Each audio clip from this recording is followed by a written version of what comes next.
with the coloring. But back to what I was saying, I want to really touch on something too, because I got a lot of something on my mind. What's that? If you feeling like you depressed, don't let nobody tell you can't be depressed. Get out there and get you some help, man. Because depression is very real. Mm-hmm. And if somebody is feeling like they super depressed around you, you got to get out here and you got to figure out why they're depressed and talk to them about it. You know what I'm saying? Me, I've dealt with depression all my life. Mm-hmm. You know, I've dealt with so much. I was one of them people that it took a few badass experiences and just turned me off on the world. I had to really, I was fucked up. I was one of them people that I hear the laughs and the jokes and the disrespect, and it just made me shut down and just not want to deal with nobody, not want to talk to nobody. I was angry at the world. I was one of them people that you say the wrong thing to me, I'm spazzing out on your ass, because I didn't know how to deal with it, man. Like I've been abused and disrespected, not physically abused, but verbally abused all my life. So it's like a lot of shit really didn't bother me. But then now it feel like it's fucked up because I put a lot of people in better positions than what they was. And then when it was time for me to get some help, everybody shunned me. Everybody disrespected me and didn't understand. Like, I was responsible for a lot of people eating, man. Like, for real, I was responsible. I would give you the shirt off my back, the last dollar I had to my name. Depression is real. And a lot of people be so afraid of being judged that they don't speak on depression. You know what I'm saying? Like I said, I've been depressed my whole life. I watched the man that brought me into this earth treat me so bad, you know, on account of his wife. He treated me so bad. And that was part of the reason why I went through a lot of stages I went through. Like I would be sitting in front of therapists and counselors and being in mental institutions and all that shit because people wouldn't understand the type of trauma that I was going through. And I say a lot of times, my kids saved my life because they did. I had my first son when I was 20 years old. And I felt like if he hadn't came along, I probably wouldn't be here. You know what I'm saying? Because the way my life is different when you're responsible for another life. You know, I was very suicidal. I was very, I was always on edge. It didn't matter what you said and how you did it. I was beat. My dad used to beat the hell out of me. And I used to just didn't want to live no more because it didn't seem fair on how I was being treated, on how I was being disrespected. It just didn't seem fair. And then, like I said, once I had my son, I took life a little bit more serious because life is what you make it. So I see a lot of people be out here when people cry out for help, people think they're crying wolf. You know what I'm saying? I see a lot of stuff on social media. I'm going to kill myself. I can't take living no more. Da, da, da, da. And a lot of people be like, oh, they just talking. They don't really want to do that some shit. Some people play around like that. Some people do play around like that. I've seen it. But you can tell, I feel like there is people that are really mean and you can tell. Yeah. I've never gotten on social media and said that. I've gotten on social media and said a lot of times I feel like giving up. Even the situation I'm in right now. Like, I live in a shelter, man. I'm 33 years old with 7 kids. I never thought I'd be in this position. But again, when you do so much for so many people and then they turn their back on you, I was helping people out to the point that it was killing me. You know what I'm saying? I lost my son's mother, well, 3 of my kids' mother, because I put everything over family. And that's why I said my baby mamas taught me something different. You know, I had 3 kids with this lady, and I put everything above family. And it costed me in the end. And my current baby mama, I put her through so much. I probably depressed the hell out of her. And it's like a lot of times she don't want to talk about it because of all the bullshit that she went through in her life, and I didn't do nothing but add on to it. So it was like I never realized how alone I was, that when I got put out and had to relocate back to Minnesota, coming back here wasn't the plan, but it was a choice. I was forced to. I knew I could get better opportunities once everybody turned their back on me in Chicago. I knew I could get better opportunities, and I knew that, damn, I could do better in this life. So I came back here with a plan. It's slow. It's slow. I mean, I watched a lot of people, like I said, I watched a lot of people that I thought I could count on turn their back on me. People that, when they didn't have shit, when they didn't have a dollar to their name, you know what I'm saying? And then it was like I was reaching out to people to help me, not even financial. Like, I don't need a dime from nobody, but it's like, damn, nigga, can I sleep on your couch? Can I sleep on your floor? Family included. You know what I'm saying? I came to help for family, and family shunned me so bad because they felt like, oh, you done did so much bogus shit to us, when the truth and reality is you can't love and honor somebody if you're not being taught how to properly love and honor somebody. And I think that's the reason why a lot of my relationships failed, because I didn't properly love and honor people how I was supposed to. So when I see people crying out for help, I don't even get on their posts and ask them what's wrong. I hit their inbox like, hey, you don't talk to me much, but if you need me, I'm here. Depression is real, man. I'm already racking up my brain. Like, I'm not going to sit here and say it's not a struggle with 6 kids, because it is. And it actually is 9 kids with 1 on the way, so it's 10 kids in total. It's like, I'm not going to tell motherfuckers my life is easy, because it ain't. But at the same time, nobody's going to go harder for you other than you. If you're not going hard for you, how can you expect somebody else? So now it's like I don't even look to people for people to help me. You know what I'm saying? I got a select few that I know no matter what will ride, and I love them for life for that. But it's like when you are going through something and you can't talk to people around you, write some shit down. Write some notes. Jot some shit down. Poetry, write a song, do something, man. Because a lot of people want shit so bad and they don't know how to do it. I think a lot of, I be seeing, I don't know if you ever be seeing these stories about these little kids that be killing themselves because they be getting bullied in school and all that.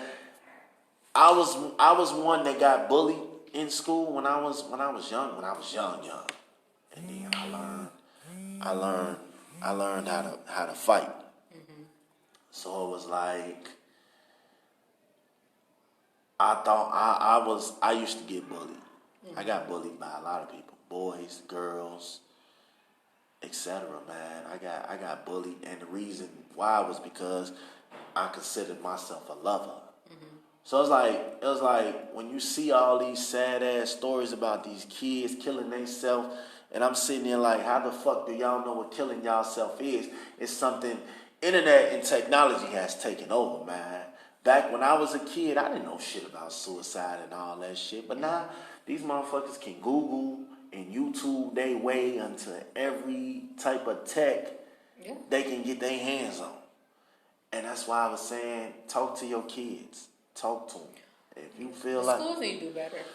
The schools need to do better. I think the schools just be there just to get a check. They need to do better because, like you said, you had to fight. Children should not have to fight with each other for something to stop. Yeah. The teachers need to do better. And they treat it like that's some type of, like all kids go through that. No, all kids should not have to feel like sad and anxious because and they don't want to go to school. And a lot of kids don't know how to talk about it. They don't know how to say. That's what them. How do you a teacher and you can't see a change in a child? That's your job. You see a change in a child. They were a lot of active kids and be getting laughable. abused at home too. That's Mamas and daddies, uncles, cousins, you know what's whoever. sad part with that? It's like even like with CPS, they are so full. They have nowhere to put those kids. The That's child they were turning them back CPS in to, Illinois is so bad, man. They were turning them right back to the Yeah, they said they have nowhere like to you put would these send children. your kids right back. They said we don't have nowhere to put them, and that's sad. It's like, ooh. I've seen stories where daughters would tell their mamas, "Hey, this person is doing this and that to me," and the mamas would be like, "Well, whatever he doing, let him do it because that's our provider and that's how we getting around in life." You know what I'm saying? I'm like, you basically you will prostitute your own kid to survive. I mean, prostitute yourself. You know what I'm saying? If you're gonna do that, but I know babies, man. That's the thing with the R. Kelly shit. I feel like a lot of them parents are not guiltless either. You know what I'm saying? A lot of them parents was exposing him to their kids, and as long as he was writing them checks and buying them cars and all that shit, they didn't give a fuck. A lot of people were complicit. That's why I went on for so long. Because he had a lot His of homies, people, all his homies around him. He had a couple of them cops on payroll. Now them feds is on their ass. Now everybody, here's a tape. Here's a tape. Yeah. We got a tape. Here, take this, take. Now they want to do something. What was the first girl in Chicago? The first girl. Well, they said they have no choice but to cooperate because they said if since it's federal now, her parents have no choice. They said they got her to cooperate now because back then she wasn't fucking with it. They said he was paying them off. Her parents. Like, and then I think a lot of people is so stuck on this nigga, man, because he made hits and he could sing and he could do all this, but y'all don't understand. He ruined lives. He has. He's ruined lives. And at one point I loved R. Kelly. He has children. I was one of his biggest fans, man. But then this shit, like, I got a daughter. So it hurts me to see that these little girls was taken advantage of. And then people be like, oh, they knew what they was doing, da-da-da-da-da. The kids. They did what they was told. If I put $500, $600 in front of you, shit, you would light up with joy too. Not just that. With girls, when an older man approaches you, it makes you feel special. Like, oh, he thinks I'm mature. He thinks I'm And then they pull you in and make you feel like. And then they be like, oh, a lot of you niggas was R. Kelly's in the hood too. Smash wasn't no R. Kelly. I'm gonna tell you that. What the hell? They act like that's you know what I'm normal. saying? Like they act like everybody would be up at the high schools when it's time to let. I mean, that shit is just trifling. That goes with any nigga that's been around me, and I feel like you like little girls. I can't fuck with you. But yeah, that is true. Cause you ain't got no respect for me. You might niggas will watch your kids grow up and then try to holler at them. You ain't never you ever got hit on by some of your people, cousins or older friends and shit. Oh, yeah, that's what I'm saying. Like, they'll watch you grow up. They'll size you up. They'll watch your whole lifestyle unfold and then be like, you know what? I want that. She going. All I got to do is show her the glamour side and she going. Good luck with that.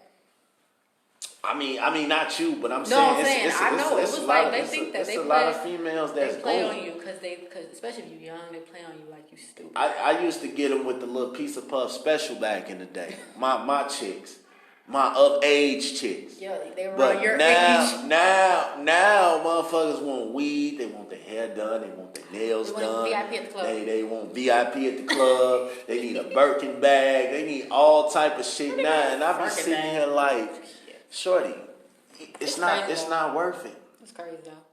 Some of these men are trash. Trash. So I seen another post, and it was like on a lighter note. It was like no man, if he has a woman, should need his clothes washed, his food cooked, and something else. So basically, if a man got a woman, he shouldn't have to do shit around the house. Was that a woman who said that? I don't know if that was a guy or a woman or whatever, but they was basically saying if a man has a woman cooking, cleaning, and all that shit should be done. Like, period. But I So feel they're saying like basically he should, if he has one, he shouldn't have to do any of those things.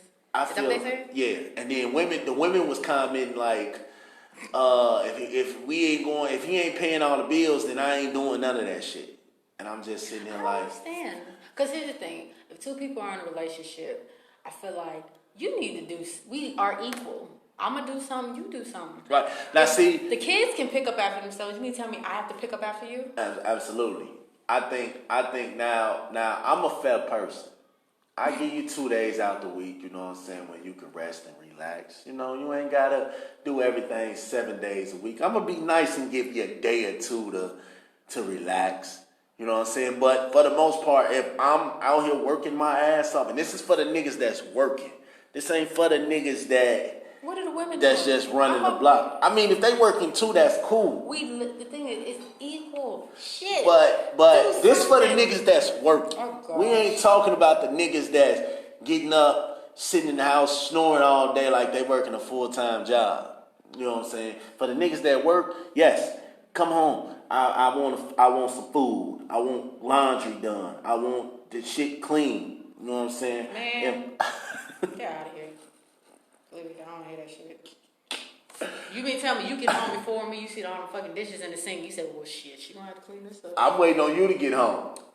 That comes in with one of the days. I'm gonna give you a day or two out the week. If I have the kids, I gotta come home, cook, look after the kids, get your grown ass some food. Yeah. I'm not doing that. My mother and father was together. He worked, she worked. My father cooked. Okay, but my mom cleaned. We lived together. Say you got kids, right? Yeah.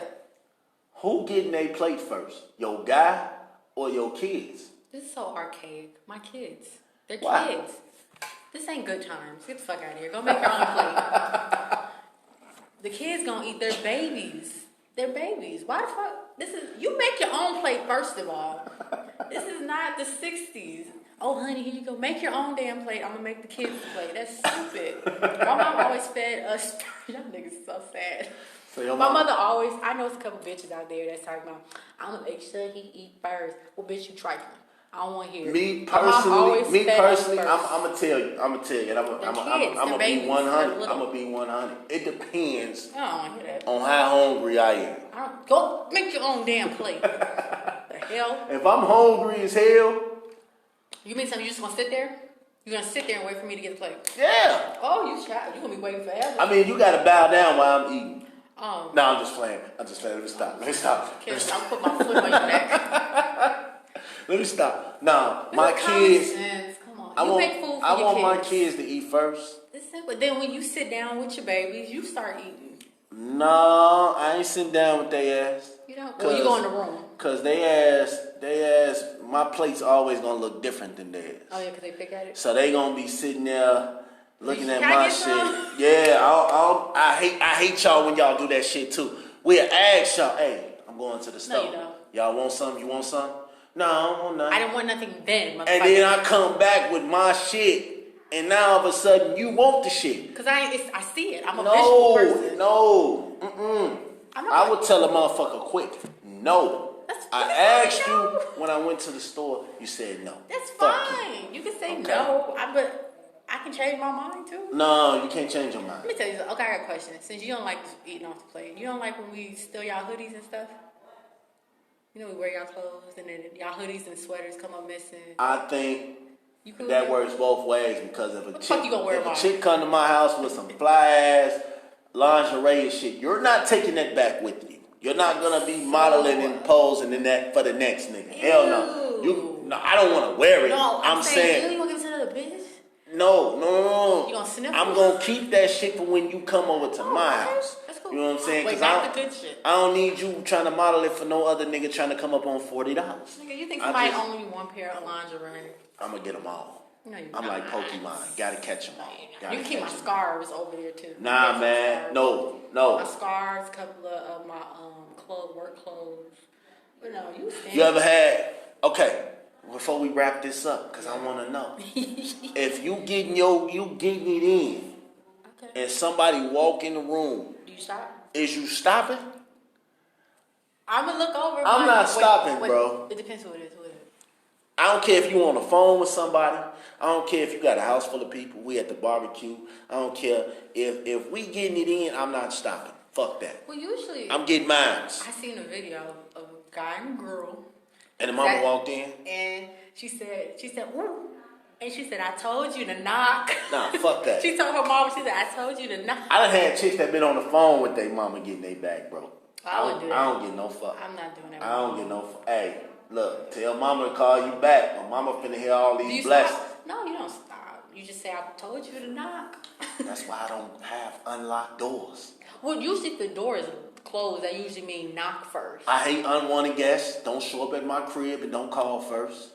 And then it be motherfuckers, I called, but you ain't asked. Okay, then. Why the fuck? No, I ain't stopping shit. You gon' if it's a chick or one of my sister friends or some shit, for example, and you walk in, you can join in and you can stand there. Shit, motherfuckers don't knock. I know I done walked in on motherfuckers before. I have too, but then that's what I learned. I had one of my guys walk in on me, and that was like the funniest shit in the world. But he'll tell your ass, I ain't stop. Please don't let me ever walk in on Kendall. I ain't stop. I'm like, God damn it, Kendall. You walk in on me, you gonna see a chick hanging off the hook of the door, some shit, all type of shit. I'll be like, wait, Kendall, like face me. Let me see what they arguing. What's the beef over the beef? What's the beef over the beef? I be trying to tell people. I'm like, oh my gosh. Cause it's like a brother. I'm gonna be so mortified. I don't stop, man. I'm like, ugh. But you know, Paul said he want to come get on the episode with you, man. He waiting.